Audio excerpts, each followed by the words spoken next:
Hello everyone, welcome to my channel. I hope everyone is having a wonderful day. Before starting the video, please go ahead and hit the subscribe button and give this video a like up. There are a few pretty obvious reasons to compete on The Voice.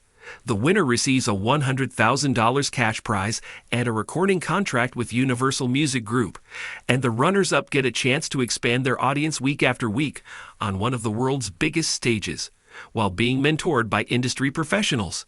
Those are just the table stakes, but sometimes contestants receive bonus perks from their chosen coach, some trinket or piece of memorabilia that symbolizes their shared goal, taking the crown, and their time together.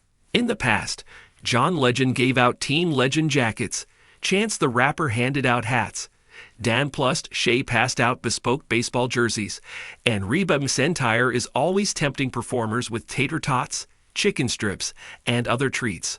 In season 27, Snoop Dogg has joined the coaching ranks, and he's handing out what is arguably the coolest artifact in the history of The Voice: Death Row Records chains.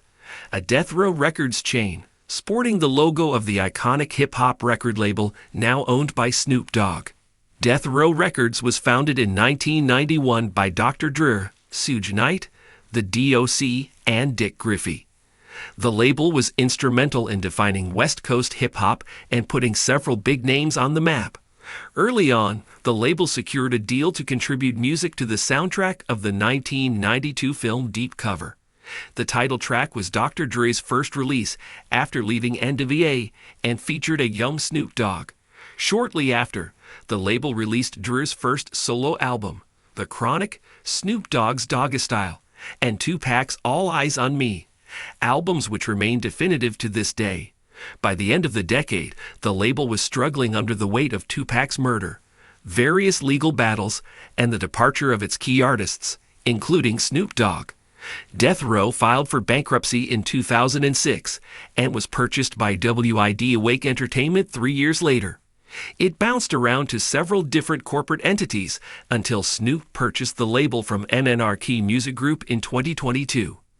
The same year, Snoop released his third Death Row Records album, 26 years after releasing his second album in 1996.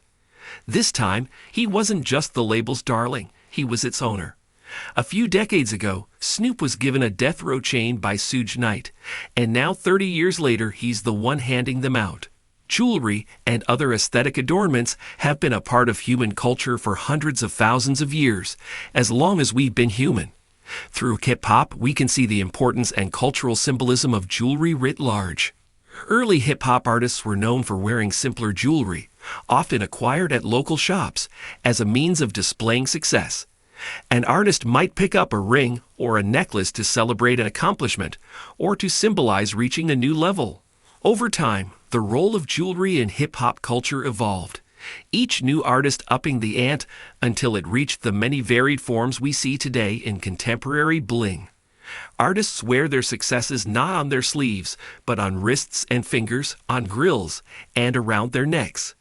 In addition to demonstrating wealth and success, bling also illustrates connection and found family.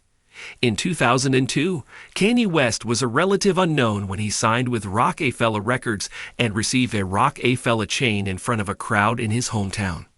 Roc-A-Fella's co-founder Dame Dash, who presented a young Ye with the chain, said, "I just wanted to empower him, and that's why I gave him the chain in front of everyone in his hometown," according to Time. In the right circles, the right chain, or other jewelry, actually does carry power and respect. They can't be bought, and they can't be requested. They have to be given, and the criteria for earning one is variable and nebulous. Rapper and radio host Roxanne Shante was part of the Juice Crew, an 80s-era Queensbridge, New York hip-hop collective. She's the only female rapper to have been given a Juice Crew ring, gold with a diamond-encrusted letter R. Back in the day, a person who had juice had respect and had control over their neighborhood and situations. So if you saw someone with the Juice Crew ring, then you knew that was a person that you can trust. You knew that was a person you could go to with your problems. So you had to earn it. The juice ring could never be bought. It had to be given to you, Shante told NPR.